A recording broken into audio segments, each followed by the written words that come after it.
The Academy Award sits on the mantel, the star on Hollywood Boulevard gleams, but the police reports tell a different story. These aren't rumors.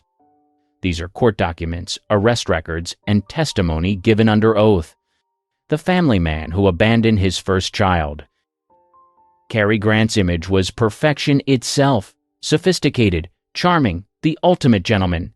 But court records from 1935 reveal something else entirely, a son he never acknowledged.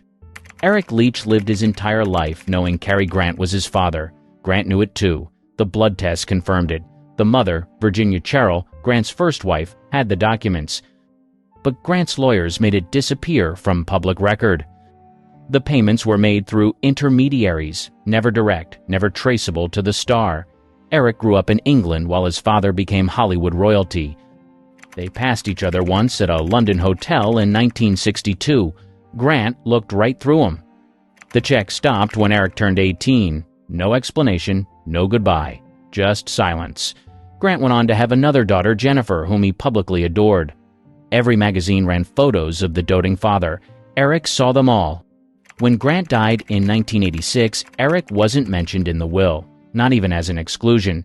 He simply didn't exist in the official record. The perfect gentleman had perfected erasure. The war hero's secret police file. Jimmy Stewart flew bombing missions over Germany, 20 combat missions, real danger, real heroism, but FBI file number 100-138754 tells another story about what happened after the war. Stewart attended communist meetings in 1947, not as an infiltrator, as a participant. The file runs 89 pages, surveillance photos, meeting notes, names of other attendees. J. Edgar Hoover kept it locked in his personal safe. The meetings took place at a house in Laurel Canyon every Tuesday night for 6 months. Stewart's name appears on sign-in sheets recovered during a raid. His handwriting was confirmed by FBI analysts. Then suddenly, it stopped. Stewart became one of Hollywood's most vocal anti-communists. He testified as a friendly witness. He named names. The FBI file suggests a deal was made, cooperation for silence. The file was declassified in 2001. Most pages remain redacted, but Stewart's attendance records are clear. The Boy Scout had a red period, and Hoover owned him because of it. The comedian's assault record. Bob Hope entertained troops, hosted the Oscars, made America laugh, but LAPD case file 1941-7823 contains testimony from 3 different women, the same pattern each time. Private parties at Hope's Toluca Lake estate, young actresses invited for career discussions, drinks that tasted strange, gaps in memory, waking up in guest bedrooms with their clothes disheveled. The first report came in July 1941. A 19-year-old contract player at Paramount. She went to the police the next morning. The case was dropped within 48 hours. The actress's contract was terminated the same week. The second was in September, a dancer from one of Hope's USO shows. She had bruises photographed by police. The photos vanished from evidence. She was transferred to a base in Alaska within days. The third report came from a script supervisor in November. She had kept her torn dress as evidence. The dress disappeared from the police property room. She was blacklisted from every studio in town. Detective Ray Patterson investigated all 3 cases. His notes indicate pressure from above to close them. He was transferred to traffic duty in December 1941. He quit the force 2 months later. Hope's lawyers, Kreisman and Kreisman, handled each case. The women received payments through a Panamanian shell company. The amounts increased with each incident. The silence was purchased. The records were buried. The method actor's missing years. Marlon Brando spent 2 years in a Mexican psychiatric facility. Not for exhaustion, not for method preparation, for violent episodes that Paramount covered up.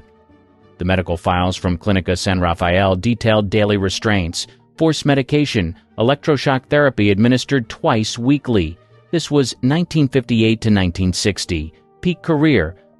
The studio told the press he was researching a role. 3 people were hospitalized because of Brando before his commitment, a makeup artist with a fractured eye socket, a script supervisor with a dislocated shoulder. a young male assistant who never spoke about what happened in Brando's trailer. Dr. Ernst Zimmerman treated Brando in Mexico. His notes describe explosive violent episodes followed by complete amnesia. The triggers were seemingly random: a word, a smell, a particular angle of light. Paramount paid for everything through a subsidiary called Continental Artists Management. The checks were coded as location scouting expenses, 23 months of treatment hidden in production budgets. Brando returned to Hollywood in late 1960. He filmed The Fugitive Kind immediately. No one asked questions. The violence stopped. But Zimmerman's final notes include a warning: condition dormant, not cured. The All-American's Deadly DUI.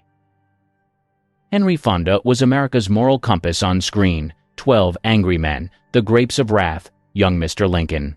But California Highway Patrol Report 1955-4429 documents a different man entirely. The 3rd of December, 1955. Pacific Coast Highway.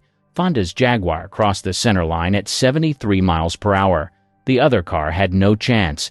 Maria Santos, 34, died on impact. Her daughter Carmen, 8, died at the hospital. Fonda's blood alcohol was .18, more than double the legal limit.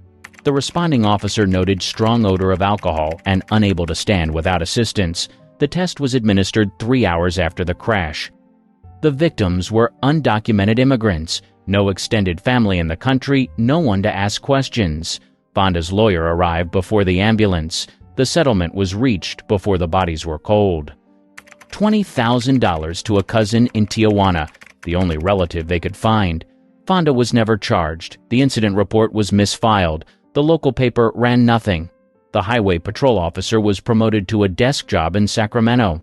Fonda never drove again. His publicist said he developed night blindness. His drivers knew the real reason. The guilt manifested in his hands. They shook whenever he sat in a car, even as a passenger. The dance legend's prescription mill. Gene Kelly could dance on rain-slick streets, but DEA File 71-8823 reveals he ran an illegal prescription network that killed at least 3 people. Dr. Harold Rosen was Kelly's personal physician. Together, they created a system: fake patient names, multiple pharmacies, prescriptions written for dead people whose identities were stolen from cemetery records. The pills went to struggling dancers and actors Kelly claimed he was helping: Benzedrine to stay thin, Nimbutal to sleep, Dilaudid for the pain of endless rehearsals. Kelly took a cut of every prescription. Sandra Mills, 22, died in her North Hollywood apartment. Kelly had introduced her to Rosen. She had 47 prescriptions in 6 different names. The autopsy found 4 times the lethal dose of barbiturates. Tommy Chen, 19, collapsed during a dance audition at MGM. His heart exploded from amphetamine overdose. He'd been getting pills through Kelly's network for 8 months. Kelly was one of the audition judges. He didn't call for help for 12 minutes.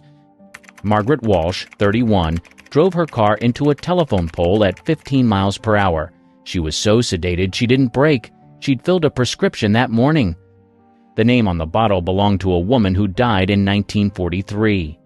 The DEA investigation lasted 2 years. They had warehouses of evidence, prescription pads, pharmacy records, testimony from 12 witnesses. Then it all stopped. The case was transferred to an office that didn't exist. The files were marked resolved with no resolution listed. Kelly kept dancing. Rosen kept prescribing. The bodies were buried with their fake prescription bottles. The Gentle Giant's child support scheme. John Wayne paid child support to 14 different women. Not because he had 14 children, because it was cheaper than what they really had on him. Court records from Los Angeles, Phoenix, and Mexico City show the same pattern: monthly payments of $500 to $2,000, all annotated as child support in his accountant's ledgers. But half these women had no children. Patricia Marlowe received checks for 18 years. She was a script supervisor at Republic Pictures. She never had children. She had photographs from Wayne's hotel room, pictures that showed what the cowboy did when the cameras stopped rolling. Susan Chen got payments from 1952 to 1967. She worked craft services. No kids, but she had recordings. Wayne's voice discussing things that would have ended his career. The tapes were part of the settlement agreement. Maria Gonzalez collected for 23 years. She was supposedly raising Wayne's son in Mexico.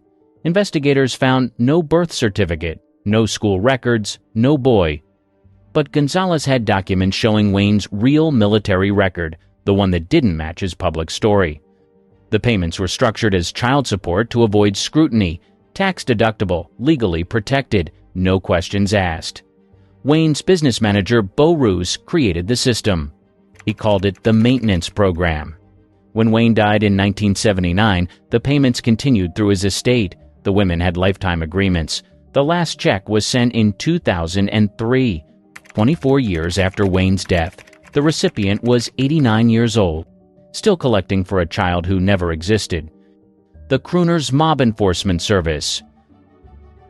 Frank Sinatra's connections to organized crime are well documented, but Nevada Gaming Commission File 1963-789 reveals he didn't just know mobsters, he worked as their collector.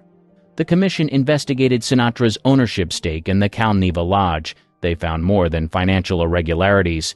They found a ledger, Sinatra's handwriting, names, dates, and amounts collected. Tony Ricci owed the Chicago outfit $40,000. Sinatra visited him in Vegas. Ricci paid within 24 hours. He also spent 3 weeks in the hospital with a shattered orbital bone. The official story was a fall downstairs. Mickey Thompson had markers at the Sands, $60,000 in debt. Sinatra performed at Thompson's daughter's wedding for free. Thompson found the money within a week. His business partner disappeared the same day, never found. Jimmy Watts was a band leader who owed Sam Giancana $20,000. Sinatra invited him to a recording session. Watts left in an ambulance, punctured eardrum, fractured jaw. He paid from his hospital bed. The Gaming Commission documented 17 similar incidents. Each time, Sinatra was present before the violence. Each time, the debt was paid immediately after. The commission calculated Sinatra's cut at 15% of recovered funds. They had enough evidence to ban him from Nevada casinos, but the file was sealed. Sinatra kept his gaming license. The commission members all retired early, with unusually generous pensions. The action star's insurance fraud empire. Kirk Douglas didn't just make movies, he burned them down for profit. Arson investigator files from 1951 to 1969 show a pattern across 7 productions. Ace in the Hole. The set burned 3 weeks into filming. Insurance payment of $1.2 million. The fire started in 3 places simultaneously. Douglas was the only person with keys to all 3 locations. The Vikings. Ship burned in Norway. $800,000 claim. The fire accelerated with a chemical only found in Douglas's makeup trailer. He'd ordered 40 gallons of it. No one knew why. Spartacus. Coliseum set destroyed. $2.1 million payment. The security guard on duty was Douglas's personal driver. He saw nothing. His bank account grew by $50,000 the next month. Each fire followed the same pattern. Production running over budget. Douglas fighting with directors. Then flames. Always at night. Always total destruction. Always fully insured for more than construction cost. Insurance investigator William Sharp documented it all. Chemical signatures, witness inconsistencies, financial records showing Douglas purchasing accelerants through shell companies. Sharp calculated the total fraud at $8.7 million. Sharp's report was filed with the California Department of Insurance in 1970. It was never acted on. Sharp was transferred to investigating workers' compensation claims. He quit 6 months later. Douglas kept making movies and collecting checks. The tough guy's blackmail operation. Edward G. Robinson played gangsters on screen. Off-screen, he ran a blackmail ring that destroyed dozens of careers. Robinson had a partner, William Wilkerson, owner of The Hollywood Reporter. Together, they created a system. Wilkerson's reporters gathered dirt. Robinson decided who to squeeze. Their files contained 800 photographs, 400 hours of audio recordings, transcripts from illegal wiretaps. They had something on everyone. Affairs, addictions, things that happened at certain parties. Director George Stevens paid $30,000 to keep photos of him with a 17-year-old boy from reaching the press. The boy was actually 23 and a professional plant. But Stevens didn't know that. Actress Linda Crane paid $50,000 to suppress recordings of her discussing her studio head's casting couch methods. The recordings were made in her own home. She never found out how. Producer Martin Blake paid quarterly installments for 15 years. Robinson had photos from a party in Tijuana. What happened in those photos would have meant prison time. Blake paid until he died. The FBI knew about the operation. File 6-2-3847 outlines the entire scheme. But Hoover didn't shut it down. He used it. Robinson fed him information on suspected communists. In exchange, the FBI looked away. When Robinson died in 1973, his wife found safety deposit boxes in 6 different banks. Each contained files on different celebrities. She burned them all, except for one box. That one she kept. For insurance? The child star's adult film empire. Shirley Temple's dimples charmed Depression-era America, but California business records show she owned the largest pornographic film distribution network in North America from 1948 to 1974. The company was called Educational Film Exchanges, incorporated in Delaware, headquarters in Tijuana. Temple owned it through 7 layers of shell companies. Her lawyers created a maze that took investigators decades to penetrate. The network distributed 800 films, imported from Denmark, shot in Los Angeles warehouses, sold through a catalog system to private clubs across 43 states. The mailing list had 12,000 names. Temple never appeared in the films. She never visited the warehouses, but she signed every major decision. Her signature, disguised but verified by handwriting experts, appears on contracts with European suppliers, on lease agreements for distribution centers, on checks to performers. The money was extraordinary. IRS investigation 1975-234 estimated annual profits at $4 million over 26 years. The funds moved through banks in Switzerland, Panama, and the Caymans before returning to Temple's production company as foreign distribution rights. Postal inspectors raided a warehouse in 1974. They found 40,000 films ready for shipment.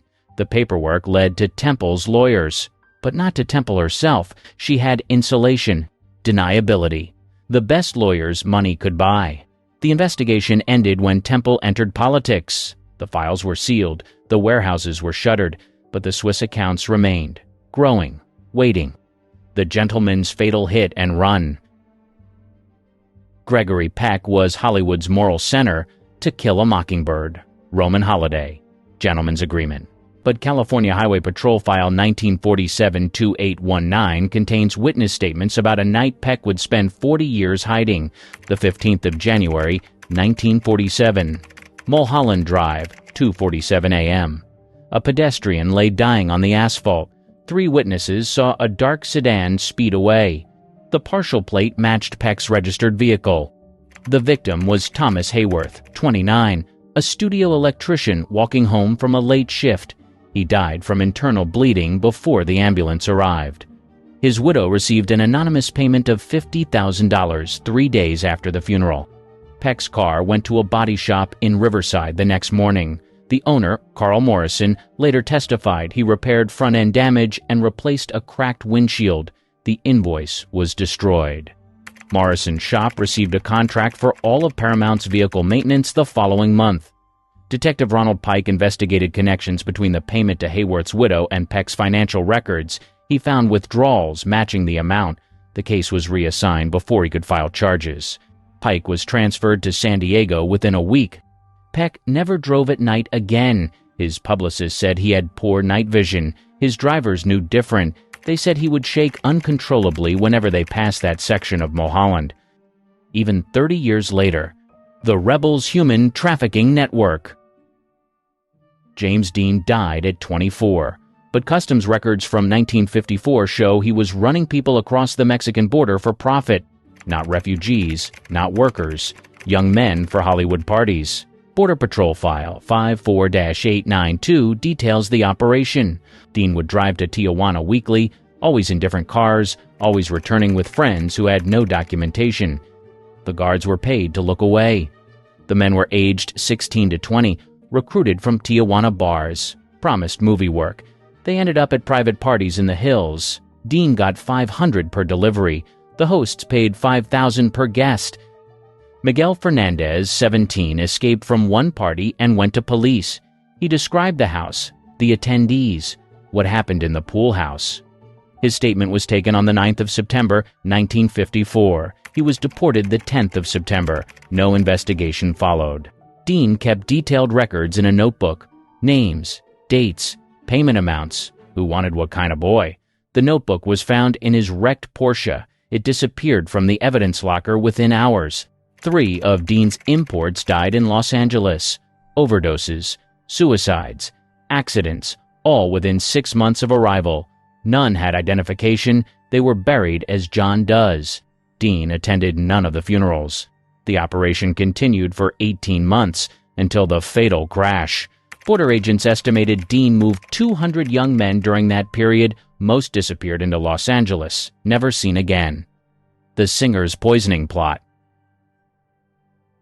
Bing Crosby's voice soothed millions, but Los Angeles Police Department case 1944-567 documents his attempt to poison his first wife, Dixie Lee, to death for her inheritance.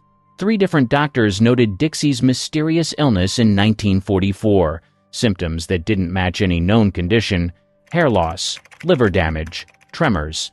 Blood tests showed traces of thallium, rat poison. Crosby had purchased thallium sulfate from 3 different suppliers. Small amounts, different names, but pharmacy records connected them all to his secretary's credit account. She testified he ordered her to buy pest control supplies. Dixie's tea tested positive for thallium. Her face powder contained traces. Her prescription bottles were contaminated. Someone with access to her bedroom was slowly poisoning her. A nurse, Helen Morrison, witnessed Crosby adding powder to Dixie's evening tea. She reported it to police. Her testimony is in the file. She was fired the next day. She left California within a week. Her forwarding address was a cemetery. Dixie recovered when she went to a sanitarium for 3 months. Away from home, away from Crosby, her symptoms disappeared. She returned home, and they started again. The pattern was documented by 4 physicians. The investigation ended when Dixie refused to cooperate. She wouldn't testify against her husband. The police had everything except a willing victim. The case was closed. Dixie died of ovarian cancer in 1952. Crosby remarried 3 weeks later. The leading lady's lethal injections. Katharine Hepburn was Hollywood royalty, 4 Oscars, 12 nominations. But Connecticut Medical Board File 1962-445 reveals she administered fatal doses of morphine to at least 5 people. She called it mercy. The state called it murder. The victims were friends who had terminal illnesses, but Hepburn wasn't a doctor. She had no right to decide when they died. Margaret Sullivan was first, dying of cancer in 1960. Hepburn visited her New Haven home. Sullivan died that night. The autopsy found morphine levels 3 times the prescribed dose. Hepburn had signed the visitor log 2 hours before death. Charles Boyer's wife, Pat, was next. 1961. Liver failure. Hepburn brought soup. Pat died within hours. Morphine overdose. The prescription bottle in her room was filled with tablets from a different manufacturer than her regular pharmacy used. 3 more followed the same pattern. Terminal illness. A visit from Hepburn. Death within hours. Always morphine. Always more than prescribed. Dr. James Patterson investigated the deaths. He found Hepburn had been stealing prescription pads from doctors she knew, writing prescriptions under false names, building a supply of narcotics. The medical board had enough evidence to revoke licenses, but they couldn't prosecute Hepburn. She wasn't a medical professional. The criminal case required proving intent to kill rather than relieve suffering. The distinction saved her. Hepburn kept a journal. Found after her death, it listed 12 names. 5 had dates next to them. 7 didn't. Those 7 people all died naturally, or so their death certificates say. Hollywood's biggest stars shine on screen, but off it, some couldn't stand each other long enough to fake a smile. Explosive feuds, bitter grudges, and legendary showdowns nearly derailed their careers. Take Mad Max, Fury Road, where Tom Hardy and Charlize Theron's behind-the-scenes clash almost outdid the movie's fiery stunts. The movie was filmed in the scorching Namibian desert with temperatures soaring and tempers flaring. Hardy, known for his intense method acting, was already under pressure to fill Mel Gibson's shoes as Mad Max, while Theron was grappling with embodying the strong, battle-hardened Furiosa. But when you put two fiery personalities like Hardy and Theron together in such extreme conditions, something was bound to blow. It all reached a breaking point when Hardy showed up hours late to the set one day. Theron, who was already frustrated with Hardy's behavior, snapped. According to reports, she yelled at Hardy in front of the whole crew, calling him disrespectful and unprofessional. Hardy fired back, and the argument became so heated that the two couldn't even be in the same room without a mediator for the rest of the shoot. Crew members described the atmosphere as toxic, with the two leads barely speaking to each other between takes. Charlize later reflected on the feud, saying, "It was like two parents in the front of a car who just needed to get their kids safely to the end of the road." Hardy, in a surprising twist, admitted that he was probably the problem, confessing that he wasn't prepared for the pressure of the role. Talk about some heavy Hollywood honesty. Despite their off-screen battle, Mad Max, Fury Road became a critical and box office success, and their volatile chemistry actually worked to the film's advantage. But it's safe to say these two won't be jumping at the chance to work together again anytime soon. Speaking of actors who couldn't see eye to eye, things got even more heated on another set, where tempers flared between two unexpected stars. Charlie's Angels, 2000, was a fun, action-packed reboot of the classic TV series, but behind the scenes, one of the most surprising Hollywood feuds was brewing between comedy legend Bill Murray and actress Lucy Liu. You'd think that a lighthearted movie like Charlie's Angels would be all about camaraderie and laughs, right? Well, not quite. Things got tense during one infamous day on set when Murray, known for his dry wit and sarcasm, reportedly interrupted a scene to critique Liu's acting. According to multiple sources, Murray pointed at Liu mid-scene and asked, "What in the hell are you doing here? You can't act." Now, that's brutal. And let's not forget that Lucy Liu was already dealing with the pressure of playing a lead role in a major Hollywood film. Liu, understandably, wasn't about to take that kind of criticism without a fight. According to insiders, she stood up, furious, and the two exchanged some heated words. Things escalated quickly, and Liu allegedly took a swing at Murray, with the altercation almost turning physical. It was a shocking turn for a set that was supposed to be all about girl power and fun action sequences. After the dust settled, it became clear that this rift wasn't going to heal anytime soon. By the time the sequel, Charlie's Angels Full Throttle, 2003, went into production, Murray was out, replaced by comedian Bernie Mac. Neither Murray nor Liu has spoken in depth about the feud since, but it's clear that their on-set clash was one of the most unexpected in Hollywood history. Speaking of blockbuster franchises with behind-the-scenes tension, another major feud revved up when Dwayne "The Rock" Johnson joined the Fast and Furious family in 2011. He brought a fresh wave of energy to the blockbuster series. Fans loved his character Hobbs, and Johnson quickly became one of the franchise's biggest stars. But not everyone was thrilled with his arrival, especially one Vin Diesel, the original face of the Fast and Furious family. As the films grew bigger, so did the egos behind the scenes. By the time The Fate of the Furious, 2017, was filming, tension between The Rock and Diesel had reached a breaking point. It all started with a now infamous Instagram post by Johnson where he praised his female co-stars but took a not-so-subtle dig at some of his male counterparts, calling them candy asses and criticizing their lack of professionalism. Though he didn't name names, the message was clearly directed at Diesel. According to sources, Diesel's habit of showing up late to set and his attempts to control every aspect of production rubbed Johnson the wrong way. The Rock, known for his military-like discipline, couldn't stand Diesel's laid-back attitude. The tension grew so thick that the two actors reportedly refused to film any scenes together, and the production had to get creative with camera angles and editing to make it seem like they were in the same room. Despite their feud, both stars played it cool during the film's promotional tour. Diesel downplayed the drama, calling it tough love between brothers, while The Rock hinted that there was no love lost between them. Fast forward to 2019, and Johnson was off making his own Fast and Furious spin-off, Hobbs and Shaw, while Diesel continued to lead the main series. The feud seems far from over, and with both actors still heavily involved in Hollywood, it's only a matter of time before they cross paths again. The tension behind the scenes wasn't limited to action franchises. Another notorious clash unfolded on the set of a magical TV hit in the late 90s. When Charmed hit TV screens in 1998, it quickly became a fan favorite. The supernatural drama about three witch sisters was a perfect mix of magic, sisterhood, and epic battles against evil. But off-screen, the real battle was between two of the show's stars, Shannon Doherty and Alyssa Milano. Doherty, who had previously been known for her dramatic exit from Beverly Hills 90210, brought her fiery reputation to Charmed. Alyssa Milano, on the other hand, was considered the fun-loving, laid-back co-star. Unfortunately, the differences in their personalities led to a serious clash. By the third season, tensions between the two actresses had escalated to the point where they could hardly stand to be in the same room together. Rumors about their feud spread quickly, with reports of on-set arguments and frosty silences between takes. The crew was reportedly caught in the middle, and it became clear that something had to give. That something turned out to be Doherty, who left the show at the end of Season 3 under a cloud of speculation.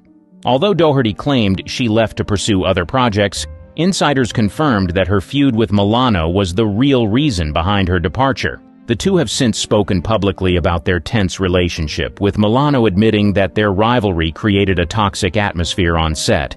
However, they've both acknowledged that time has helped heal some of the wounds. But in Hollywood, as we know, the drama never truly disappears.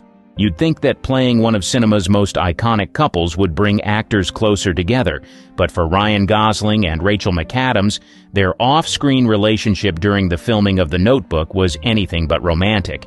In fact, it was downright icy. The year was 2004, and The Notebook was set to become one of the most beloved love stories of the decade. But behind the scenes, Gosling and McAdams were reportedly at each other's throats. Things got so bad during the early days of filming that Gosling actually requested that the director, Nick Cassavetes, find another actress to play Allie. Yes, you heard that right. He wanted McAdams fired. Cassavetes later revealed that during one particularly difficult scene, Gosling pulled him aside and asked, "Would you take her out of here and bring in another actress to read off camera with me?" The tension between the two actors was palpable, and the production was on the brink of disaster. In a desperate attempt to salvage the situation, Cassavetes decided to put them in a room together and let them air out their grievances. What followed was a heated shouting match, but somehow it worked. After their fiery confrontation, the two stars managed to channel their tension into the film, resulting in some of the most emotionally charged performances of their careers. Ironically, Gosling and McAdams went on to date for a few years after the film's release, proving that sometimes love really does grow out of conflict. But not every on-set feud ends with a romantic twist. As the following incident involving one of Hollywood's most beloved actors proves, George Clooney is known as one of Hollywood's most likable actors. But even he couldn't avoid a legendary on-set clash with director David O. Russell during the filming of Three Kings in 1999. The film, set during the Gulf War, was already a tense project due to its controversial subject matter, but the real conflict came from behind the camera. Russell, known for his intense directing style and fiery temper, frequently clashed with his cast and crew. Clooney, who had recently transitioned from TV's ER to the big screen, was determined to make the film a success. However, Russell's constant outbursts and aggressive behavior toward crew members eventually pushed Clooney over the edge. One day, things came to a head when Clooney witnessed Russell berating an extra on set. Unable to hold back any longer, Clooney stepped in to defend the crew, and what followed was one of the most infamous on-set brawls in Hollywood history. The two men got into a physical altercation, with punches being thrown, and the situation quickly spiraled out of control. Clooney later described the experience as the worst of my life, while Russell acknowledged that his behavior on set was far from ideal. Although they eventually finished the film, the feud left a lasting mark on both men's careers. Clooney has since vowed never to work with Russell again, and while both have gone on to enjoy great success, their fight remains a cautionary tale about the dangers of creative differences in Hollywood. But not all famous feuds stayed behind the camera. Some spilled into public view, like the long-running conflict that unfolded between two stars of a beloved 90s sitcom. The story of the Fresh Prince of Bel-Air is one of laughter, family, and success. But behind the scenes, the relationship between Will Smith and Janet Hubert, the original Aunt Viv, was anything but harmonious. What started as a groundbreaking, beloved sitcom in the 1990s became the setting for one of the most publicized feuds in television history. Janet Hubert was known for her powerful portrayal of the tough but loving Aunt Viv in the show's early seasons. However, when she left the series in 1993, rumors quickly swirled that her departure was due to a major fallout with Will Smith. For years, Hubert was vocal about blaming Smith for her exit, accusing him of spreading rumors that she was difficult to work with. According to Hubert, Smith's influence on the show was so powerful that her reputation in Hollywood took a hit, making it harder for her to find roles. The feud didn't stay quiet. Over the next 2 decades, Hubert and Smith traded jabs through interviews and social media, with Hubert often calling Smith an egomaniac and accusing him of sabotaging her career. Will, on the other hand, kept his comments more lighthearted but didn't shy away from hinting at their tension. For years, their conflict became part of the public narrative surrounding the Fresh Prince. In a shocking twist, though, things took an unexpected turn in 2020. During the Fresh Prince reunion special, Hubert and Smith finally sat down to address their long-standing feud. In a deeply emotional conversation, Hubert revealed how hurt she was by the way things played out, and Smith, now older and wiser, admitted that he was too young and immature at the time to understand how his actions affected others. The reconciliation was raw, and fans were surprised to see both stars finally bury the hatchet after nearly 3 decades of animosity. The once bitter feud became a powerful example of how time can heal old wounds, but it's a reminder that even in the world of sitcoms and laughter, real-life tensions can run deep. That was certainly the case with 2 young stars who brought Shakespearean drama to life, both on and off the set. If you're a fan of Shakespeare's Romeo plus Juliet, then you probably remember the undeniable chemistry between Leonardo DiCaprio and Claire Danes in the 1996 film adaptation. The film, directed by Baz Luhrmann, became an instant hit, but while audiences swooned over the love story, things weren't exactly rosy behind the scenes. At the time, DiCaprio was the rising heartthrob in Hollywood, with a reputation for being a bit of a prankster. Danes, meanwhile, was serious about her craft, and the differences in their personalities clashed almost immediately. According to reports, Danes found DiCaprio's playful antics on set to be distracting and immature. She preferred to stay focused and professional, while DiCaprio, who was still in his early 20s, liked to joke around with the cast and crew. The tension between them was so palpable that it extended beyond their time on set. Even when the cameras stopped rolling, the two reportedly kept their distance from one another, with Danes avoiding DiCaprio's high-energy personality. In later interviews, DiCaprio described Danes as very reserved, while Danes admitted that she found DiCaprio too immature at the time to form a real connection. Despite their off-screen distance, their on-screen chemistry was undeniable, and the film went on to become a box office success. The tension between DiCaprio and Danes never escalated into a full-blown feud, but it was enough to create a lingering sense of discomfort on set. Once filming wrapped, the two went their separate ways, and while they never worked together again, their version of Romeo and Juliet remains one of the most iconic adaptations of Shakespeare's timeless tragedy. Few pairings have been as problematic as the one between Bruce Willis and Kevin Smith. Hollywood is filled with odd pairings, but the partnership between Bruce Willis and director Kevin Smith for the 2010 action comedy Cop Out seemed like it could work. Willis, an established action star, and Smith, a comedic filmmaker, were expected to create a fun, memorable film. But instead of laughs, the movie became known for the heated feud between its star and director. Kevin Smith, who had long admired Willis for his roles in films like Die Hard, was excited to work with him. However, things quickly went south. According to Smith, Willis was difficult to work with from the start. He refused to take direction, constantly clashed with Smith about the film's tone, and didn't seem interested in collaborating with the rest of the cast and crew. Smith was outspoken about his frustration, later describing the experience as soul-crushing. He admitted that working with Willis was one of the most challenging experiences of his career, saying that Willis made it clear he wasn't a fan of Smith's directing style. The tension grew so thick that Smith later revealed he dreaded coming to set each day. Willis, on the other hand, has never publicly addressed the feud in detail, choosing instead to stay quiet about the film and his working relationship with Smith. While Cop Out was eventually released, the tension behind the scenes overshadowed the film's success, and the experience left a bitter taste for Smith.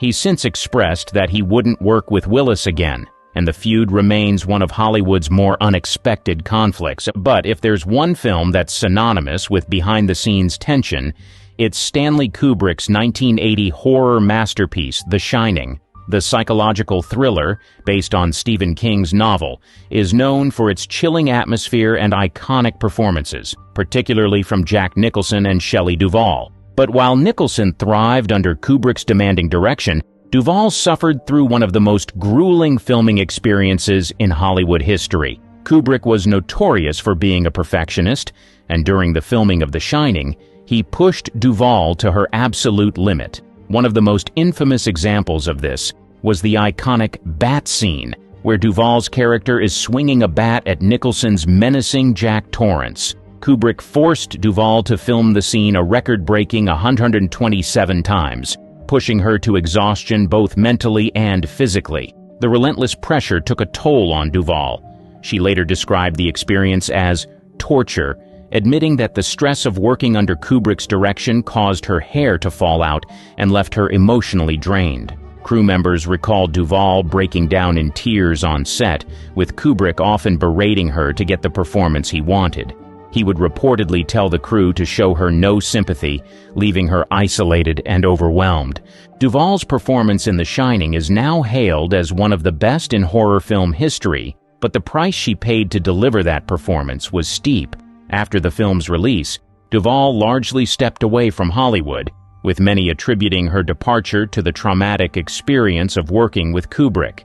Tensions weren't exclusive to horror sets. On the set of Dirty Dancing, sparks of a different kind flew between its two leads, Patrick Swayze and Jennifer Grey.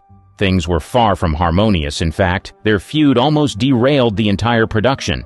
Swayze, who played the smooth, tough Johnny Castle, and Grey, the sweet and shy Francis Baby Houseman, were at odds from the start. Their tension reportedly stemmed from their previous work together on Red Dawn, 1984, where they didn't see eye to eye. Swayze, a trained dancer with a strong work ethic, found Grey's emotional approach to acting and lack of confidence in her dancing frustrating. Grey, on the other hand, felt intimidated by Swayze's strong personality and perfectionism. Swayze later detailed in his memoir that Grey would often burst into tears during rehearsals, which delayed production and heightened the tension on set. In one infamous incident during the filming of the film's iconic lift scene, Grey was so nervous that it took multiple takes to get it right, and Swayze grew increasingly frustrated. Despite the on-set difficulties, the two managed to put their differences aside long enough to complete the film, and their palpable tension translated into an electric on-screen dynamic.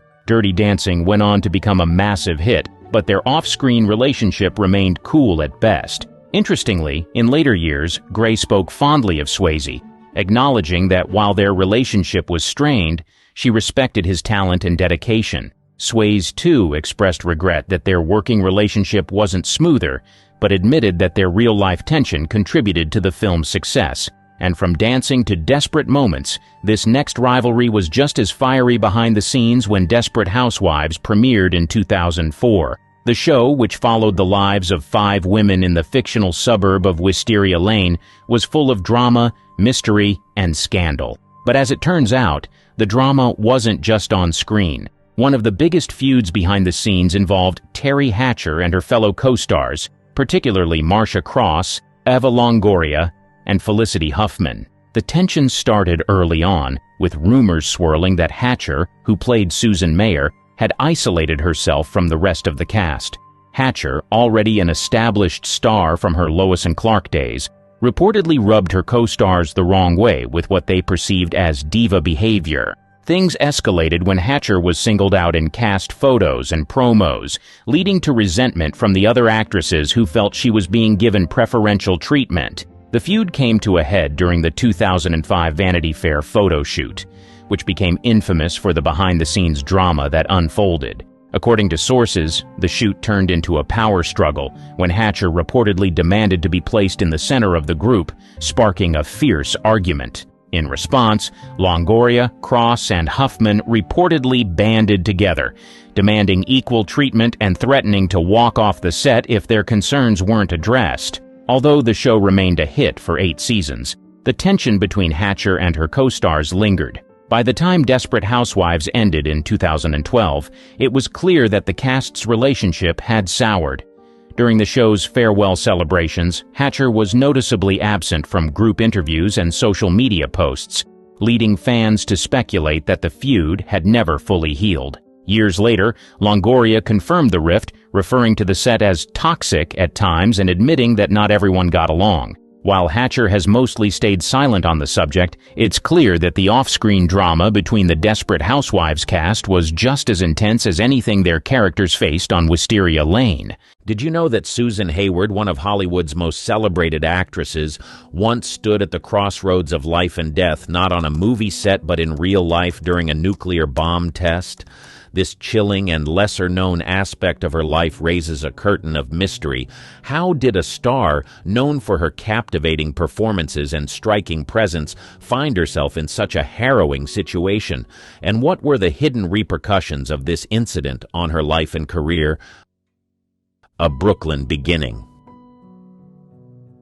Susan Hayward's story starts far from the glitz of Hollywood, in the working-class neighborhood of Flatbush, Brooklyn.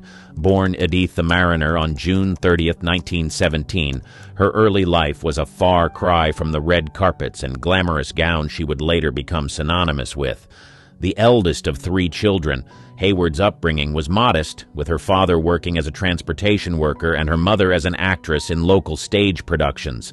From a young age, Hayward showed a spark of the determination and resilience that would later define her career. At the age of 7, a tragic accident left her with a severely broken ankle, an injury that doctors warned might cripple her for life. However, Hayward defied these grim predictions, not only walking again but eventually developing a graceful gait that would be admired on the silver screen.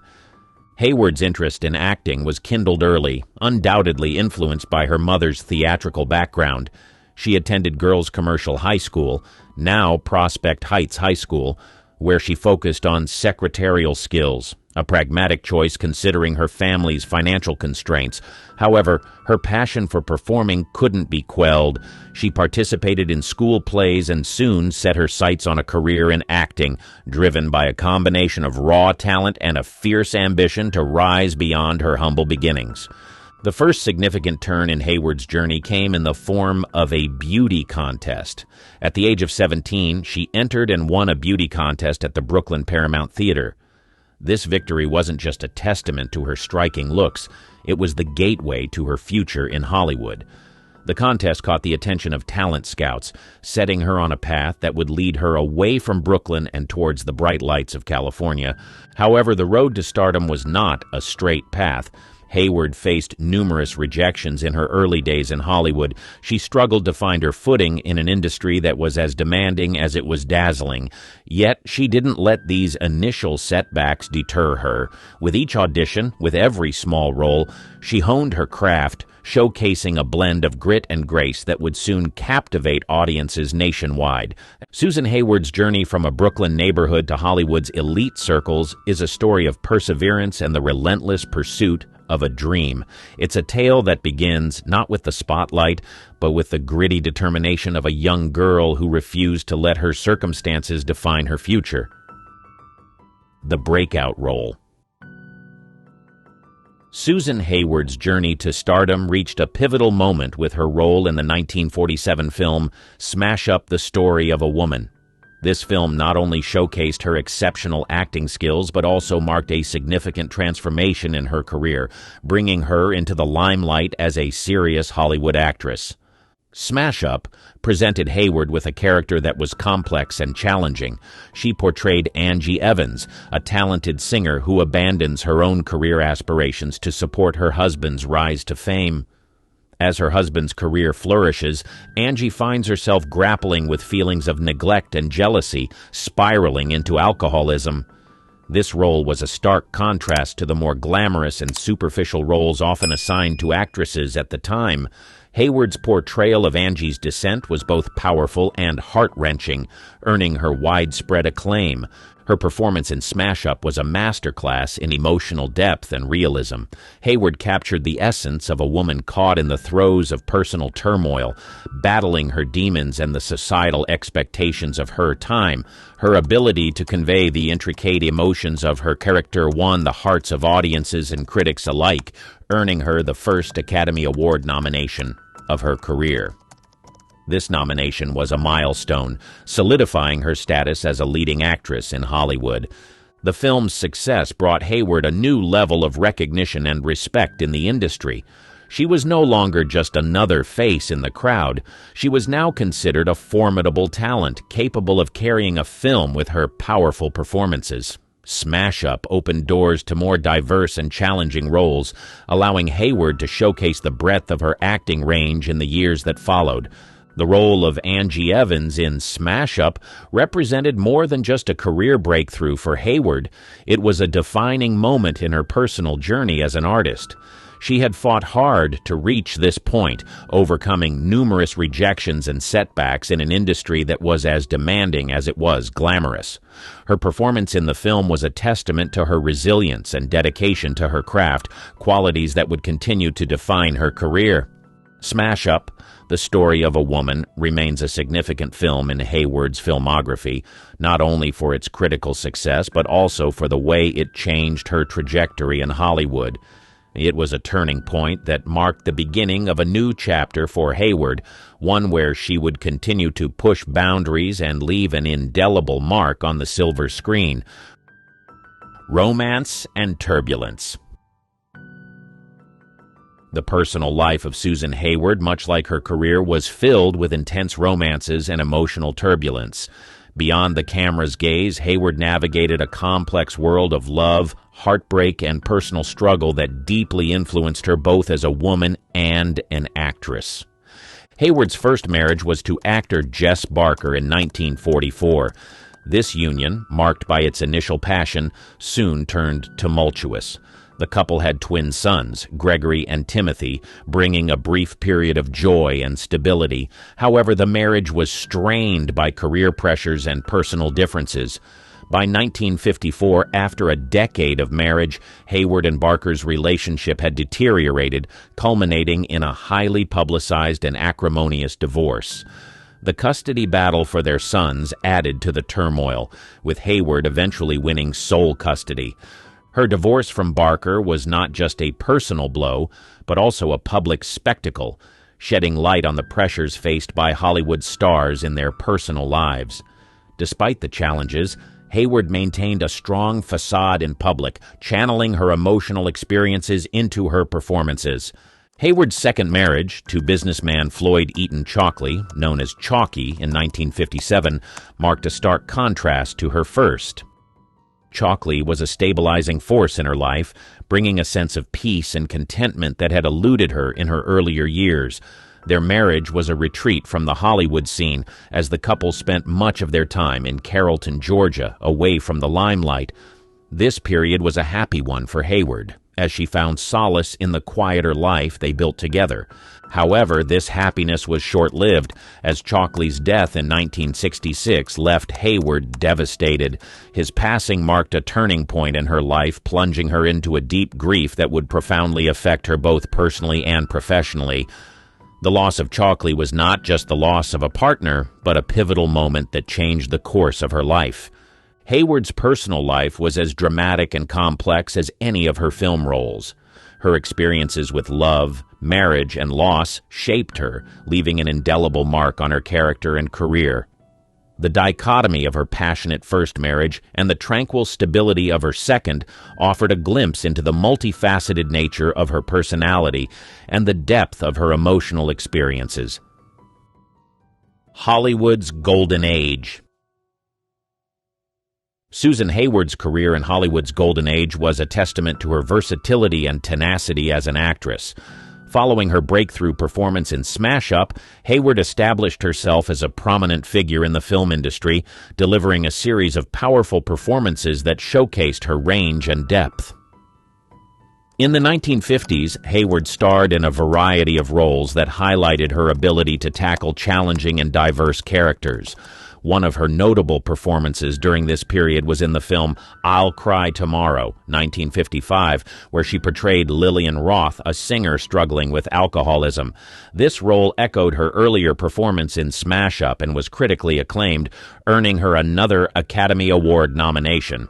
Hayward's portrayal of Roth was more than just a depiction of a woman battling addiction. It was a reflection of her own inner strength and ability to connect deeply with her characters. Her performances in such roles were not only technically proficient but emotionally resonant, often leaving a lasting impression on audiences. Another significant milestone in Hayward's career came with the film I Want to Live, 1958, where she played Barbara Graham, a woman wrongfully accused of murder and facing the death penalty. Hayward's portrayal of Graham was intense and gripping, earning her the Academy Award for Best Actress. This achievement was a pinnacle in her career, cementing her status as one of the era's most talented and respected actresses. Throughout the 1950s and 1960s, Hayward continued to appear in films that varied in genre and style, from romantic dramas to historical epics. Her ability to adapt to different roles and genres demonstrated her versatility as an actress. Hayward's dedication to her craft was evident in the way she immersed herself in her roles, often doing extensive research to bring authenticity to her performances. Hayward's success in Hollywood was not just a result of her talent, it was also a product of her determination and resilience in an industry known for its competitiveness and challenges. She navigated the complexities of Hollywood with a blend of grace and grit, earning the respect of her peers and the adoration of her fans. Facing adversity. Susan Hayward's journey through the heights of Hollywood stardom was not without its share of profound challenges, particularly concerning her health and the changing dynamics of the film industry. In 1955, during the filming of The Conqueror, Hayward and the rest of the cast were unknowingly exposed to radioactive fallout near the United States government's Nevada test site. This exposure had serious implications, as years later, it became evident that Hayward, along with other cast members, developed serious health issues, including cancer. Hayward's diagnosis of brain cancer in 1973 marked a significant shift in her life. The diagnosis came at a time when she was still an active and revered figure in Hollywood. Despite her illness, Hayward's commitment to her craft never wavered. She continued to act, demonstrating immense resilience and dedication. Her final film role was in The Revengers, 1972, a testament to her enduring spirit in the face of adversity. The diagnosis and subsequent battle with cancer were not the only challenges Hayward faced. The 1960s brought about a significant transformation in Hollywood, with emerging new genres and a shift in the audience's preferences. This change in the industry landscape led to a decrease in the types of roles that had made Hayward a star. As a result, she had to navigate a rapidly evolving industry that was moving away from the traditional dramas and romantic films that had defined her earlier career. Hayward's struggle with health issues coincided with these professional challenges, marking a period of adversity that tested her in various ways. Despite these obstacles, she remained a respected figure in the industry, her legacy as a talented and versatile actress undiminished. Hayward's ability to face these challenges head-on was indicative of her strong character and her unwavering passion for acting. Throughout these difficult times, Hayward maintained a degree of privacy, choosing to confront her health battles away from the public eye. This decision reflected her desire to face her struggles on her own terms, away from the glare of Hollywood's spotlight. The comeback. After facing significant health challenges and navigating the evolving landscape of Hollywood, Susan Hayward made a remarkable comeback, demonstrating her incredible resilience and passion for acting. In the early 1970s, following her diagnosis and treatment for brain cancer, Hayward took a hiatus from acting to focus on her health. This period was one of introspection and recovery for her, as she battled the illness that had come to define a significant part of her life during this time. However, her spirit and love for the art of acting remained undiminished, and she soon felt the pull of the silver screen once again.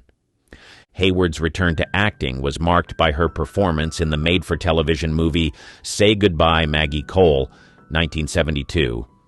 This role was a testament to her enduring talent and determination. In the movie, Hayward portrayed a doctor grappling with the decision to leave her profession, a poignant parallel to her own life's challenges and decisions at the time. Her performance was met with critical acclaim, proving that her skills as an actress were as sharp as ever. This comeback was not just a return to acting. It was a statement of Hayward's unwavering resolve in the face of personal and professional obstacles. Her ability to deliver a powerful performance after such a challenging period was a source of inspiration to many and solidified her reputation as one of Hollywood's most resilient stars. The success of Say Goodbye, Maggie Cole opened up new opportunities for Hayward. She went on to appear in several more television movies and continued to receive praise for her work. These roles allowed her to explore different character types and storytelling formats, showcasing her versatility as an actress. Hayward's return to the spotlight was also a period of personal growth and change. She had faced down one of life's greatest challenges and emerged with a renewed sense of purpose and commitment to her craft. This period in her career was a reflection of her ability to adapt, to overcome, and to continue to captivate audiences with her performances. Susan Hayward's comeback in the early 1970s was a remarkable chapter in her life, highlighting her resilience and dedication. It was a period that saw her not only return to what she loved, but also triumph over the adversities that had threatened to derail her career and her life. Hayward's journey during this time was a powerful reminder of the strength and determination that characterized her both on and off the screen. Mystery and controversy. The life of Susan Hayward was not just a tapestry of cinematic achievements and personal battles. It was also woven with threads of mystery and controversy that often eluded the public eye. While she graced the silver screen with poise and elegance, her life off-screen was marked by episodes that remained largely unknown to her fans. One such episode revolved around Hayward's connection to the infamous Hollywood blacklist era. During the 1940s and 1950s, the Red Scare swept through Hollywood, leading to the blacklisting of many artists accused of having communist ties. Hayward's name appeared on an FBI list of potential communist sympathizers, a revelation that shocked many. The details of her alleged involvement and political leanings were murky, but the mere association with the blacklist brought a shadow of suspicion over her during a tumultuous time in Hollywood history. Hayward's life was also marked by a series of lesser-known romantic entanglements and friendships that played a significant role in her personal journey. Her close relationship with actor and singer Dean Martin, for instance, was a subject of much speculation. While they shared a deep bond, the true nature of their relationship remained a subject of conjecture. This ambiguity added an element of intrigue to Hayward's persona, as fans and the media speculated about the private life of the enigmatic actress. Another controversial aspect of Hayward's life was her rumored rivalry with fellow actress Ava Gardner. While the extent of this rivalry was likely exaggerated by the press, it was reflective of the competitive atmosphere of Hollywood at the time. The narrative of conflict between two leading actresses was a staple of Hollywood gossip, adding to the mystique surrounding Hayward's career. Hayward's health struggles also gave rise to a series of controversies and rumors. Following her diagnosis with brain cancer, there was much speculation about the cause of her illness. The link between her cancer and the radioactive fallout from the Nevada test site during the filming of The Conqueror was a topic of debate and concern, raising questions about the safety measures in the film industry at the time. Despite the mysteries and controversies that surrounded her, Hayward navigated her life with a level of discretion discretion that was uncommon in the world of Hollywood. She rarely addressed the rumors and speculation head-on, choosing instead to maintain a dignified silence. This approach only fueled the curiosity and fascination of her fans and the media, who continued to be intrigued by the enigmatic figure of Susan Hayward. Final years. As the 1970s progressed, Susan Hayward's life took a turn away from the Hollywood spotlight, marking a period of introspection and relative solitude. Following her remarkable career and her courageous battle with health issues, Hayward chose a more secluded life, stepping back from the public eye and the industry that had defined much of her existence. Hayward's final years were spent in her home in Beverly Hills and at her farm in Carrollton, Georgia, a place that had brought her much peace and happiness during her marriage to Floyd Eaton Chalkley. After his death in 1966, the farm remained a sanctuary for Hayward, a place where she could find solace and a sense of normalcy away from the glares of Hollywood. In these years, Hayward's focus shifted significantly. She spent her time engaging in simple pleasures and pursuits, far removed from the demands and rigors of her acting career. She found joy in the quietude of her surroundings, embracing the tranquility that her life away from Hollywood offered. However, the privacy of her final years did not entirely shield her from public attention. Hayward's fans and the media continued to show interest in her life, eager for updates on the beloved actress. Despite this, Hayward maintained a discreet and dignified presence, rarely making public appearances or statements. Hayward's health remained a concern during these years. The effects of her cancer diagnosis and treatment were ever present, but she faced these challenges with the same resilience that had characterized her approach to earlier obstacles in her life. She managed her health privately with the support of close friends and family. Susan Hayward passed away on March 14, 1975, at the age of 57. Her death marked the end of an era in Hollywood and the conclusion of a life that had been marked by extraordinary talent, personal strength, and a level of mystique that is rare in the world of celebrity. The final part of Susan Hayward's life, spent away from the glitz and glamour of Hollywood, was reflective of her desire for a simpler, more grounded existence. It was a time for her to reflect, to find peace, and to live on her terms.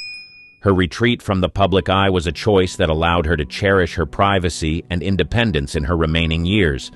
Hayward's life, both in its public triumphs and private retreat, remains a captivating narrative of one of Hollywood's most enduring figures. The year was 1943. A film sat locked in vaults too scandalous for theaters.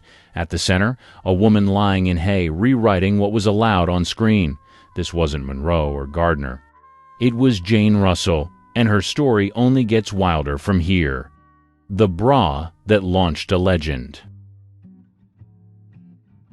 The Outlaw wasn't supposed to be a scandal. It was a low-budget Western by Howard Hughes, starring a newcomer named Jane Russell. But Hughes had something bigger in mind. He didn't just want a movie, he wanted shock value. Russell was only 21, with no major roles behind her. Hughes cast her as Rhea McDonald, a sultry saloon girl. During filming, he became obsessed with how her figure appeared on screen. Costumes didn't give him the look he wanted, so he built his own solution, a new kind of bra. Metal rods, wiring, and padding were sewn into a custom design meant to lift her bust unnaturally high. Hughes even filed a patent for it. Jane hated it. "That thing hurt like hell," she said years later. "I threw it in the trash and wore my own." Despite that, Hughes told the press she wore his invention. He wanted the story to spread, and it did. Then came the haystack photo. A publicity still showed Russell reclining in hay, blouse barely holding on. No moviegoers cared about the plot. They wanted to see that image. Theaters received angry letters. Religious groups protested. One censorship board called the photo morally dangerous. The production code refused to approve the movie. Hughes had a plan. He sent fake protest letters to theaters claiming outrage from concerned citizens. It worked. Curious crowds showed up in droves. The limited release in 1943 was chaos. In New York and Los Angeles, people lined up for blocks. In some cities, police were called to manage traffic. Chicago shut the film down mid-run. Jane Russell had barely opened her mouth on screen, but her image was already burned into American culture. The Outlaw didn't make her a star because of her acting. It made her a symbol of everything Hollywood was afraid to show. The full nationwide release didn't happen until 1946. By then, she didn't need it. She was already the most talked about woman in Hollywood. And she had done it without saying a word. Headlines, contracts, and control. After The Outlaw stirred controversy in 1943, Jane Russell's name never left the papers, but behind the headlines, she was caught in a mess of studio politics, lawsuits, and image control. She hadn't asked for any of it. Howard Hughes had her locked under an exclusive contract. That meant no other studio could touch her, and she couldn't choose her roles. She later said, "I was stuck doing whatever he wanted. I couldn't even accept better parts." For years, Hughes refused to loan her out, even when major studios begged. Warner Brothers, MGM, and Paramount all showed interest. Hughes said no. During that time, Jane wasn't making movies. Instead, she was doing press, magazine covers, pin-up shoots, public appearances. It was all meant to keep her famous without ever stepping on set. She became one of the most photographed women in America without releasing a single new film. Then came the court battles. Film censors still tried to block The Outlaw from playing nationwide. Hughes fought back with everything he had, lawyers, appeals, even threats to pull his other films from theaters. Jane stayed quiet in public but admitted later she hated the circus. "I wanted to act, not pose for ads." In 1946, the film finally got wide release. It made millions. Critics weren't kind. Most called the acting wooden and the story dull. But it didn't matter. People came to see her. Hughes had turned Jane into a brand, not an actress. Finally, in 1947, Jane got a new project, Young Widow. It was her first non-Hughes production. The script had depth, and she was eager to prove she could act. But the damage had been done. Audiences still saw her as the Hey Girl. Reviews were mixed. Some praised her presence. Others said she was stiff. She later admitted she was still learning.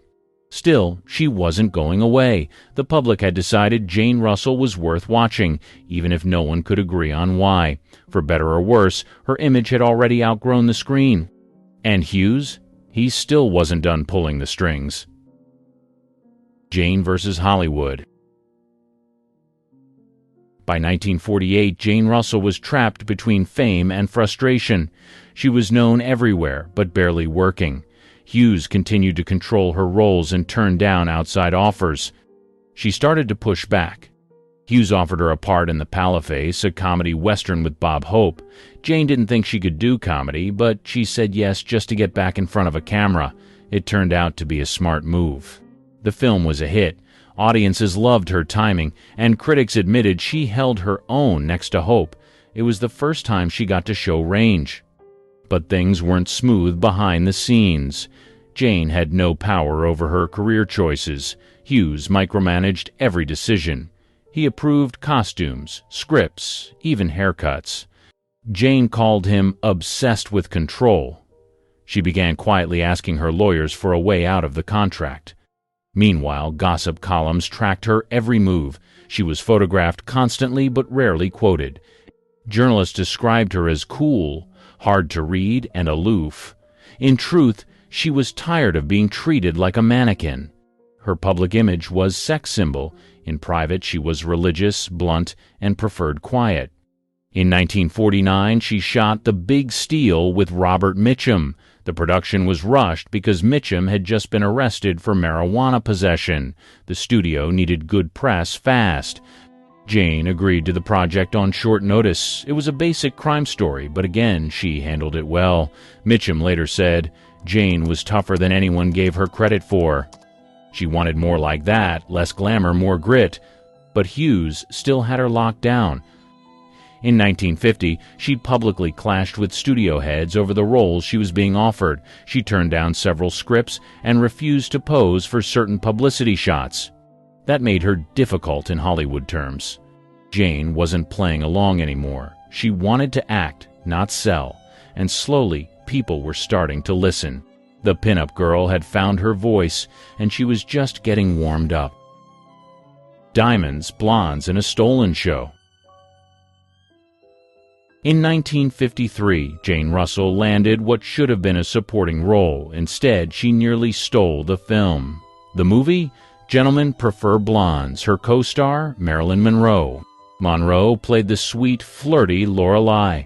Jane played Dorothy, the sharp brunette who called the shots. On paper, Marilyn was the lead, but on screen, Jane dominated scene after scene. Her timing was cleaner. Her delivery was drier. Her attitude? Unshakable. Most people don't know this.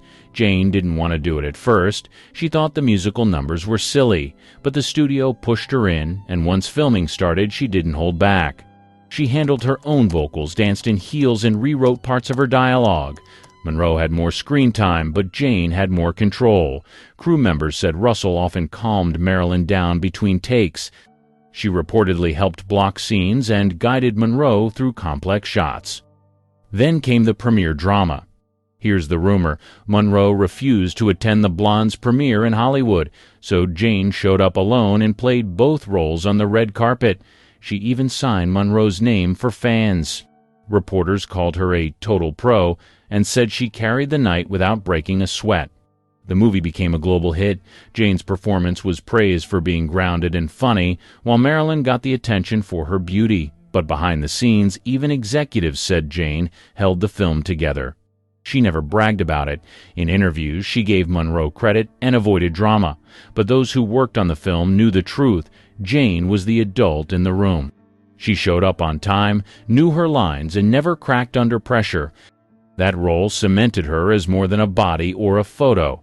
She could act, she could command, and she could outshine a legend without even trying.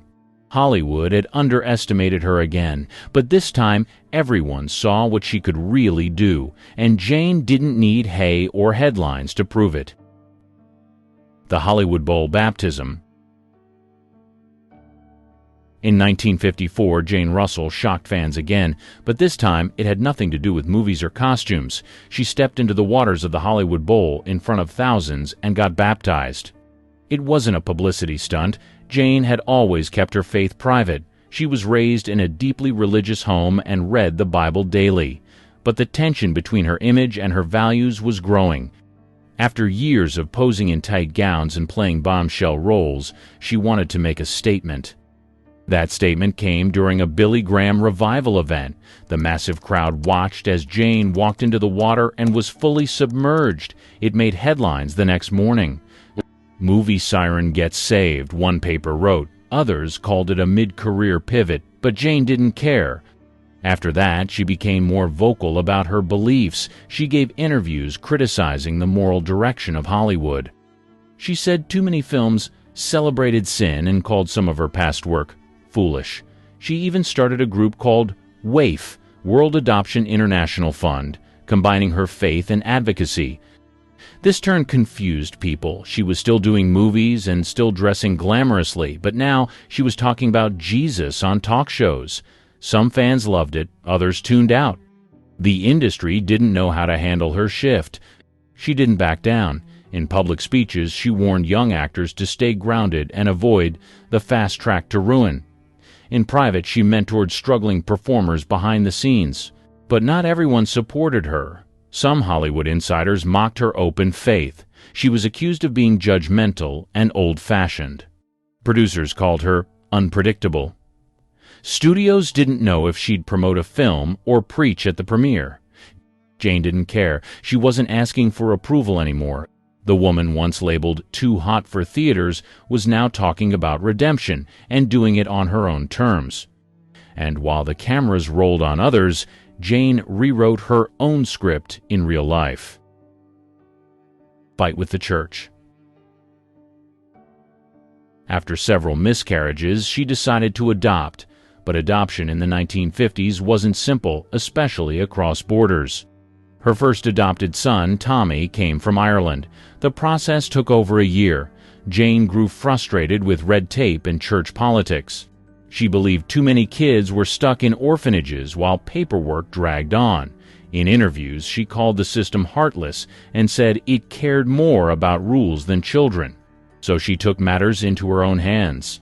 In one case, she flew overseas, met with the child's caretakers, and returned with the baby before full approval. She claimed it was legal under emergency conditions. Authorities disagreed.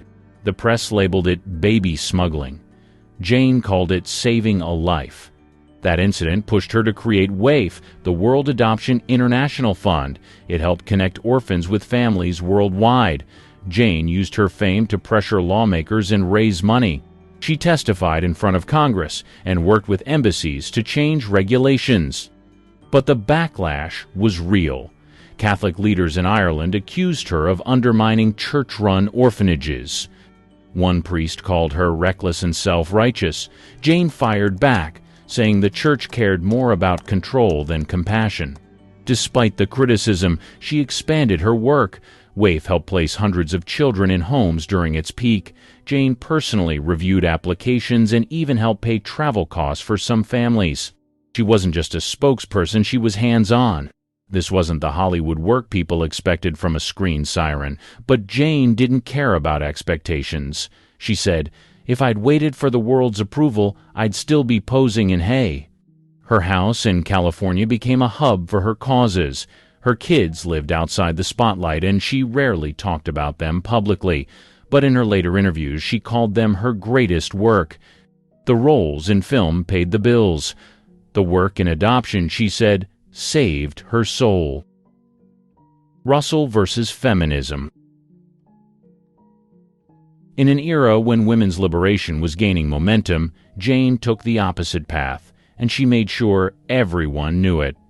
She called second-wave feminism a mess of angry women yelling about problems they created. In one 1973 interview, she said, "I don't know what they're fighting for. I never had to fight for anything." That quote alone set off a storm. Talk show hosts loved booking her. She clashed with feminist guests and stood her ground, even when audiences booed. She argued that women already had power but were wasting it on resentment. "I've worked with men my whole life," she said. "I never needed to burn my bra to get respect." Her words drew backlash. Gloria Steinem's supporters called her outdated. Some women's groups urged sponsors to drop her from endorsements. But Russell didn't flinch. She said modern feminists misunderstood strength. Strength isn't about shouting. It's about knowing who you are. She also attacked Hollywood for portraying women as helpless victims or hypersexualized cliches.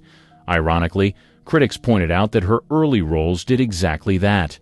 Jane didn't deny it, but said the problem wasn't the image. It was the intention behind it. By this time, she was focused on her religious activism and charity work. But her conservative takes made headlines more than her advocacy. She called Roe v. Wade a mistake and said America needed less therapy and more churches. She wasn't trying to please anyone. The feminist movement saw her as a relic. Her fans saw her as fearless. Either way, she stayed visible. While other actresses her age faded quietly, Jane Russell kept showing up, louder, bolder, and completely unwilling to change. Love her or hate her, she refused to play the part anyone handed her. At 60 and still breaking rules. In the 1980s, most actresses from Jane Russell's era were long retired. Not Jane. At 60, she signed a national ad deal to model Playtex bras. The ads ran on television, in magazines, and in stores across America. Most women her age were expected to disappear from the spotlight, but Jane showed up in full glam, pitching support bras to real women. The tagline, "Does your bra have to show your age?" Jane didn't think so. Critics rolled their eyes. She didn't care. "I wore bras before most of these ad execs were born," she joked in an interview. "I know what works." And she meant it. The campaign was a hit. Sales spiked, especially among older women who saw her as relatable, not ridiculous. But this comeback wasn't just about ads.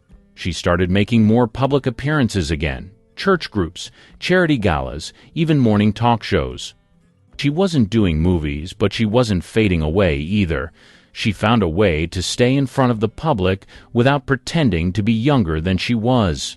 And she wasn't afraid to call out ageism. When a reporter asked if she'd consider a comeback film, she replied, "Sure, if they let me play a 60-year-old woman who acts like one." She also joked that it was the first time in her life people cared about her comfort more than her figure. Back then, it was all underwire and pain. Now it's all soft cups and scents. Took long enough. The lingerie campaign made headlines, not for shock, but for surprise. No one expected Jane Russell, the once silent symbol of scandal, to become the face of grown-up confidence. She wasn't trying to seduce anymore. She was trying to relate. And that hit harder than any bombshell act ever could. In a business that tossed women aside after 40, Jane Russell didn't just refuse to disappear. She came back in a bra and reminded the world who she was. And she did it with a wink, not an apology. Outspoken, unfiltered, and unbothered. While most Golden Age stars slipped into quiet retirement, Jane cranked up the volume. She gave interviews that often went viral, at least by pre-internet standards. On one local television segment, she called modern movies trash with sound effects. She criticized rising stars for acting like victims instead of women. One host tried to steer her back to polite conversation. Jane doubled down. She also leaned harder into politics. She identified as a proud conservative, supported prayer in schools, and spoke at several Republican events. She criticized Hollywood's moral decay and said most actors today were spoiled and spineless. These statements didn't win her new fans, but they kept her in the press. In 1999, she made headlines again for all the wrong reasons. She was arrested for driving under the influence in California. Her blood alcohol level was nearly twice the legal limit. At the time, she was in her late 70s. The tabloids pounced. "Busted bombshell," read one headline. She didn't deny it, she didn't spin it, and she definitely didn't apologize in public. Instead, she joked about it later, saying, "At my age, you're lucky to get a story printed about you, even if it's for drinking." Even when called out, she rarely backed down. In one interview, she admitted she didn't believe in political correctness. "I say what I mean, and if you don't like it, turn the channel." No apologies to the end.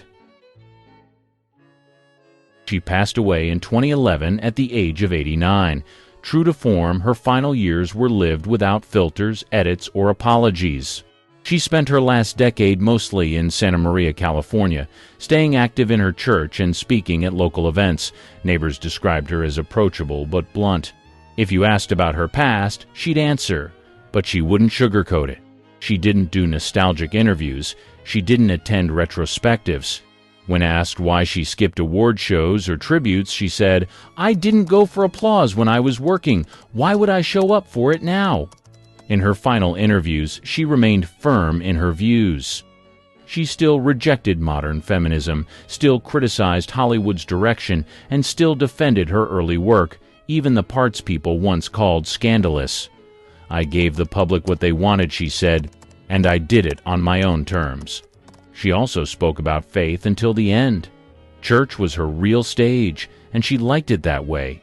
She called it the only place that never asked me to be something else. When news of her death broke, the headlines were predictable. Most focused on the outlaw, the hay photo, and her body. Few highlighted her decades of charity work, her fights with censors, or the fact that she'd outlasted most of her peers.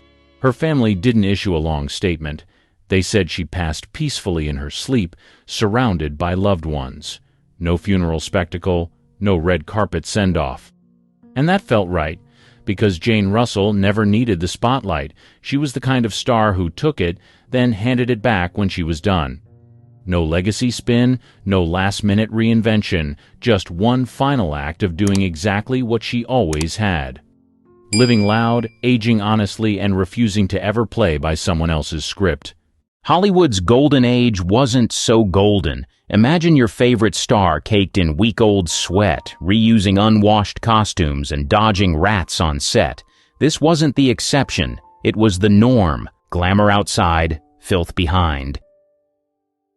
In the silent film era, Hollywood was all about speed. Hygiene and safety, barely on the radar. Sets were cobbled together with reused materials, and cleanliness wasn't a priority. This chaos turned film productions into playgrounds for rats and cockroaches.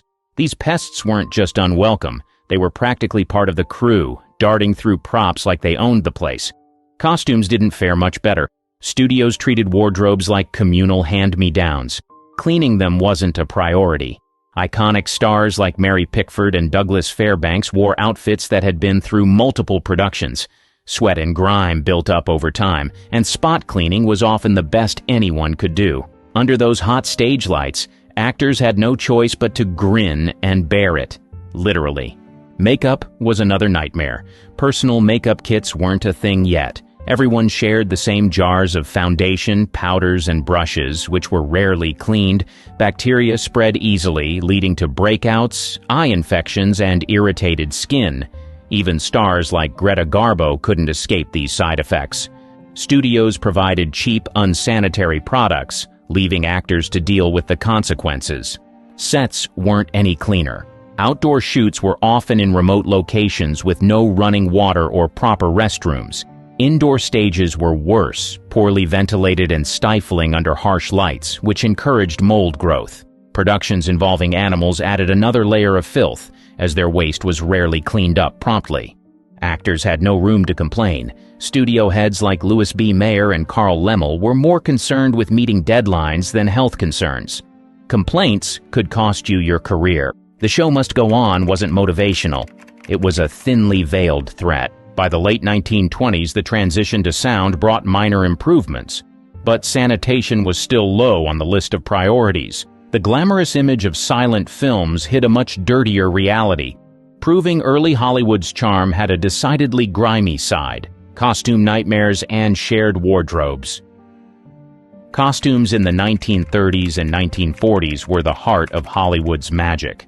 Stunning gowns, sharp suits, and intricate period outfits brought movies to life.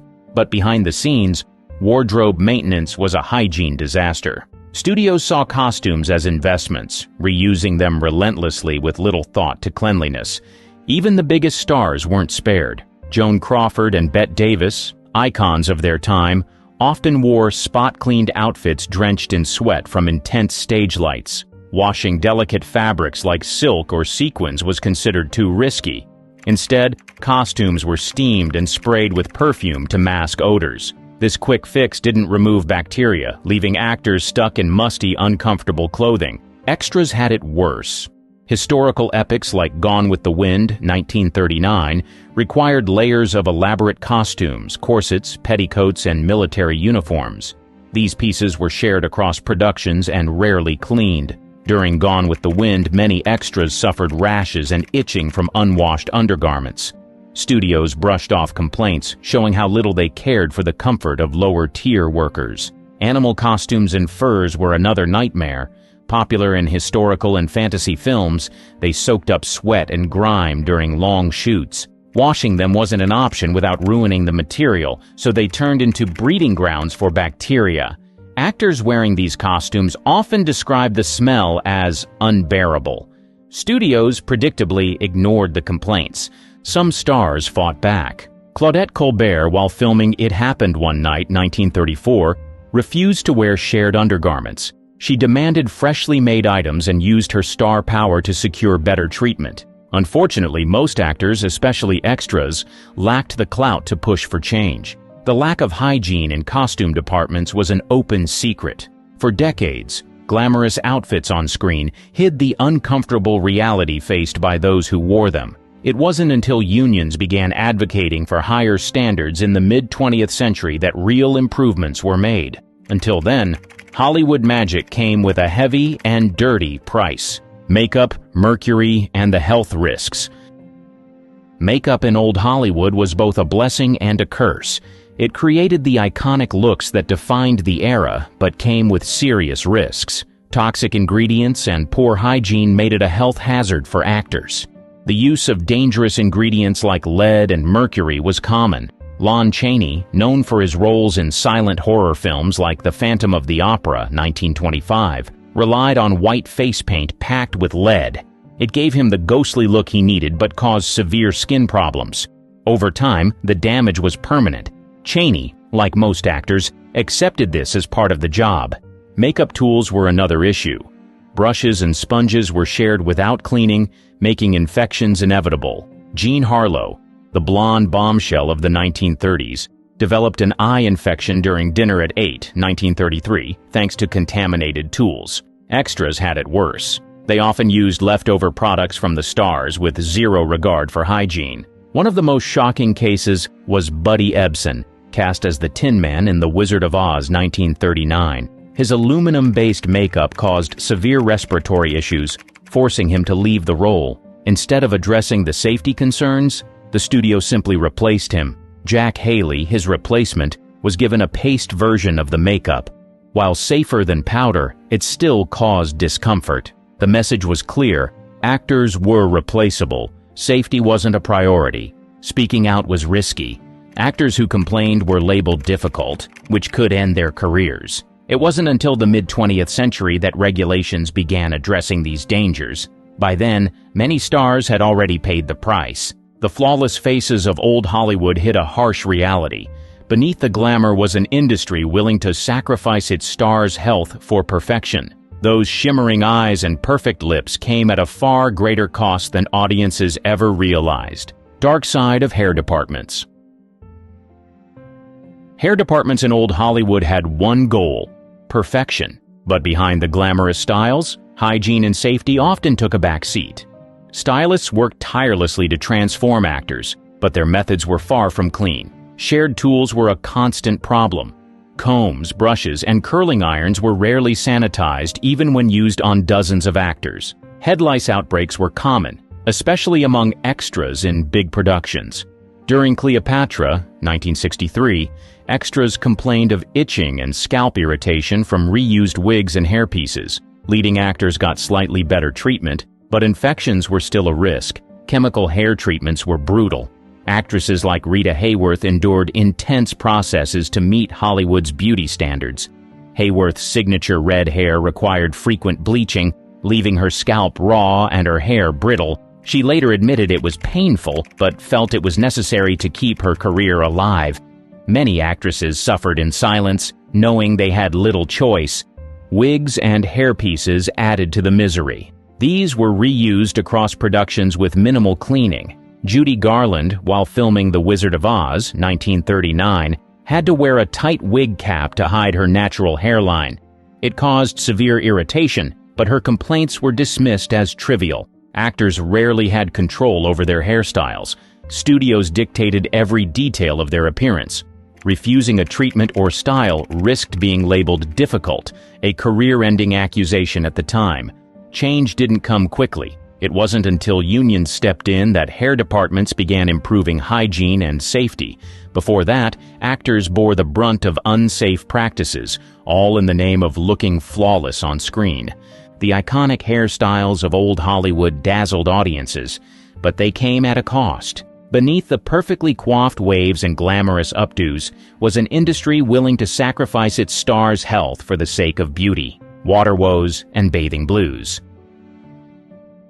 In early Hollywood, basic hygiene was a luxury, especially during outdoor shoots. Clean water and proper facilities were often ignored in the rush to finish productions. Cast and crew endured uncomfortable and unsanitary conditions, though these hardships were rarely acknowledged publicly. One infamous example was the filming of Ben-Hur, 1925. Shot in the sweltering Italian desert, actors and extras spent days in heavy, unwashed costumes under relentless heat. With no proper bathing facilities, sweat and dirt built up quickly. Reports described extras developing severe rashes and infections from the combination of grime and tight garments. The studio's focus stayed on the epic chariot race scenes, offering little support to those suffering on set. Water scenes were no better. During the Ten Commandments, 1923, extras stood for hours in stagnant pools to simulate Moses parting the Red Sea. The water, filled with bacteria, led to skin infections and other health problems. Studios brushed off complaints, prioritizing dramatic visuals over worker safety. With no access to showers, actors and crew improvised. Perfumes and powders became survival tools, especially for actresses expected to look glamorous at all times. Carole Lombard, a 1930s star, was known to carry scented powders in her bag to combat the effects of long, sweaty days. Unfortunately, these quick fixes barely masked the discomfort. The lack of clean water wasn't just gross, it was dangerous. Illnesses spread rapidly on crowded sets, with stomach bugs and skin infections becoming routine. Studios rarely addressed these outbreaks, leaving workers to manage on their own. Even into the 1940s, hygiene on outdoor shoots remained an afterthought. Profit and efficiency always came first. It wasn't until unions fought for better standards that portable restrooms and water stations became standard. By then, countless actors and extras had already suffered for the sake of Hollywood's grand illusions. Plight of extras and background. Extras in early Hollywood had it rough. While stars enjoyed some level of comfort, background actors were treated as disposable. These workers were essential for grand spectacles like historical epics, but faced the harshest conditions. Hygiene standards? Non-existent. Studios didn't care about their well-being. Films like Quo Vadis 1951 and Ben-Hur 1959 relied on thousands of extras. These extras spent hours crammed into poorly ventilated holding areas, often without proper restrooms or water. On Ben-Hur, reports described extras collapsing from heat exhaustion. Heavy costumes, long hours, and scorching sun made it unbearable. The studio's response? Push through to stay on schedule. The set of Spartacus, 1960, wasn't any better. Extras endured grueling shifts under blazing lights with few breaks. Clean water? Rare. Meals? Sure, but no way to wash hands before eating. Food poisoning outbreaks were common. Complaints went ignored, as deadlines always came first. Then there was The 10 Commandments, 1956. Extras playing Israelites walked barefoot across burning desert sand. Burns and blisters were inevitable, but no relief was provided. When extras protested, they were told to keep working or leave. Studios made it clear. Extras were replaceable. The inequality didn't stop there. Wardrobe departments handed extras old, unwashed costumes, while stars received fresh, tailored outfits. Makeup and hairstyling were reserved for lead actors. Extras were left to fend for themselves, highlighting the stark divide between the stars and the background players. The public never saw these struggles. Studios carefully maintained Hollywood's glamorous image, ensuring the realities faced by extras stayed hidden. It wasn't until unions stepped in during the mid-20th century that conditions improved. Extras finally gained access to clean facilities, fair treatment, and basic protections. Despite their invisibility, extras were the backbone of Hollywood's biggest productions. They filled the screens and brought epic stories to life, often at great personal cost. Pest problems on set. Pests were an ongoing nightmare on early Hollywood sets. Studios spared no expense on elaborate sets and big-budget films, but skimped on cleanliness. Rats, cockroaches, and fleas thrived, turning sets into breeding grounds for discomfort and disease. Animal-heavy productions were the worst offenders. The Big Trail, 1930, with its many livestock scenes, faced constant sanitation issues. Horses and oxen left waste everywhere, attracting flies and rodents. Cleaning crews couldn't keep up, leaving cast and crew to endure the stench and pests. Actors often worked uncomfortably close to these unsanitary conditions. Mutiny on the Bounty, 1935, was another pest-filled production. Filmed on a replica ship, the set became overrun with rats. Actors joked about their furry co-stars, but the humor wore thin when the rodents began contaminating food supplies. Their constant scurrying made scenes difficult to film and added an extra layer of frustration to an already challenging shoot. Indoor sets weren't safe either. Studios like Warner Brothers often battled cockroach infestations, especially in wardrobe storage areas. Costumes, left hanging for months between productions, became pest hotels. More than one actor found an unwelcome critter in their clothes right before filming. Fleas were another issue, especially in historical epics. Wool costumes combined with animals created the perfect storm. Extras frequently complained of itching and flea bites with little sympathy from the studios. Addressing the problem wasn't a priority. As long as filming stayed on schedule, comfort didn't matter. These infestations revealed just how little studios cared about worker health and safety. The focus stayed firmly on production deadlines. Even when actors and crew raised concerns, pest control remained an afterthought. By the mid-20th century, unions pushed for better conditions, including regular pest control on sets. But for decades, countless cast and crew members had already suffered through the itching, scratching, and outright disgust caused by Hollywood's pest problems. All for the sake of movie magic. Celebrity hygiene habits exposed. Hollywood's golden era sold perfection. Stars were glamorous, untouchable, and seemingly flawless. But behind the scenes, their hygiene habits told a very different story.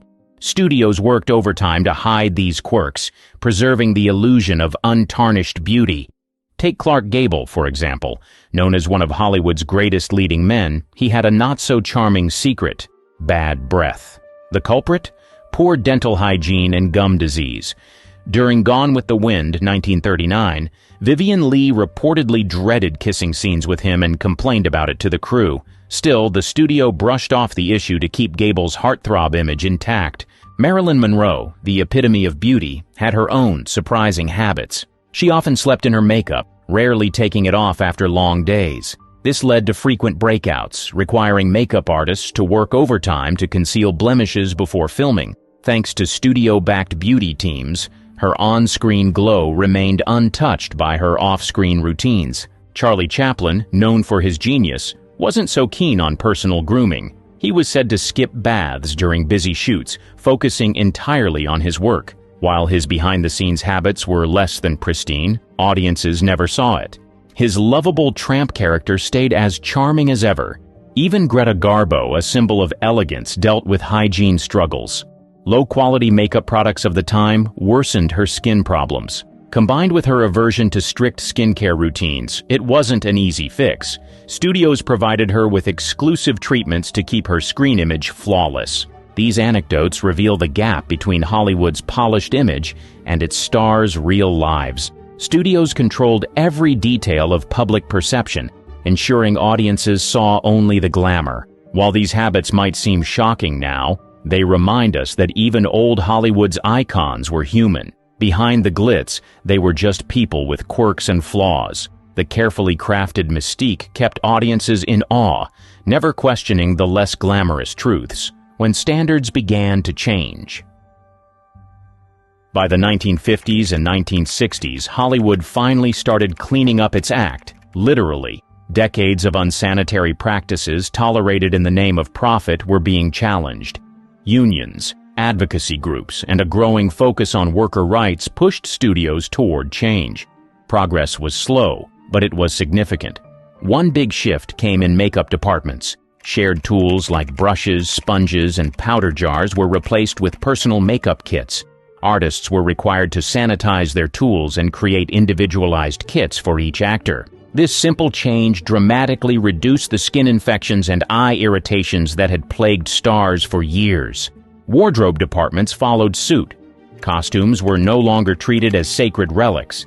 Studios began using fabrics that could withstand regular cleaning. Disposable undergarments became standard, sparing actors the awkwardness of sharing intimate garments. Stars like Audrey Hepburn and Elizabeth Taylor used their influence to demand these upgrades, helping set a new standard for hygiene.